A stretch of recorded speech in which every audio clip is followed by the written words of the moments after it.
warri hoolaa harkiftanii mana namaa dhaqxan isinuu mataan keessaniin hoolaan.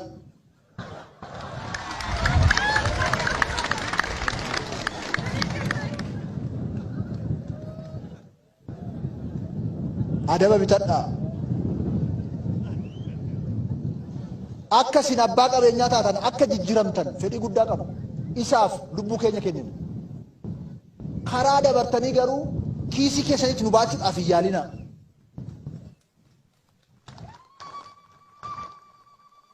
Tokko tokko amma mootummaan gargaaraa jedha. Maal nu gargaartan? Nuti si gargaaree abbaa qabeenyaa si godhe. Maal na gargaara?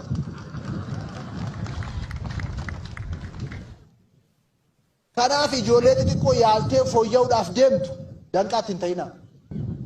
Hoggansi mootummaa mallaqa barraan waa tokko isinitti hima. Hojii sharfee tokko hojjechuu hin danda'u.